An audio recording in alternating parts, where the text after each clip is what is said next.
Pemirsa, Ketua dan anggota Komisi 5 DPR Aceh menemukan makanan tidak higienis yang diberikan kepada pasien dalam gangguan jiwa.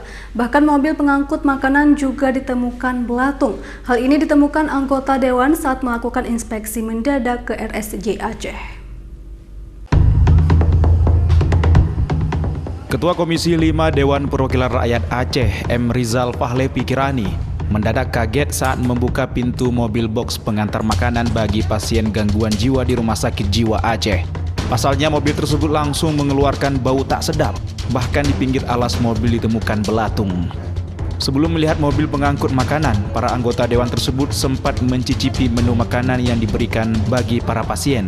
Bahkan menu-menu itu berada dengan rekomendasi dokter di Rumah Sakit Jiwa. Buntut dari sidak ini, anggota dewan tersebut akan memanggil Direktur Rumah Sakit Jiwa Aceh untuk mempertanyakan masalah catering yang dikelola oleh pihak ketiga yang merupakan pemenang tender dari pemerintah Aceh. Kita melihat tadi ada beberapa makanan yang memang tidak sesuai dengan yang direkomendasi oleh dokter.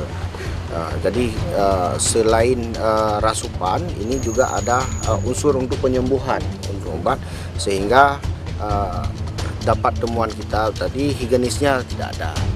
Kemudian sedangkan pihak rumah sakit, karena ini adalah kerjasama dengan pihak ketiga, artinya pemenang tender, ini tidak profesional dan ini menjadi catatan dengan kita. Kita juga akan minta teman-teman pemerintah Aceh harus serius dalam memenangkan tender itu yang betul-betul ada syaratnya, higienis, kemudian dapurnya juga harus mendukung, pembawa makanannya juga tadi teman-teman juga lihat bagaimana apek, dan ini adalah salah satu yang fokus kita. Jangan kita kasih makanan kepada orang gila, makanan juga ikut gila.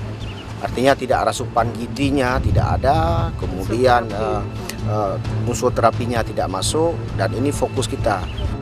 Sidak para wakil rakyat di Rumah Sakit Jiwa Aceh ini kini viral di berbagai jejaring media sosial di Aceh. Selain melihat makanan, para anggota dewan juga meninjau sejumlah infrastruktur dan kondisi pasien yang sedang menjalani perawatan di Rumah Sakit Jiwa Aceh. Dari Banda Aceh, Syukuri Syarifuddin, iNews melaporkan.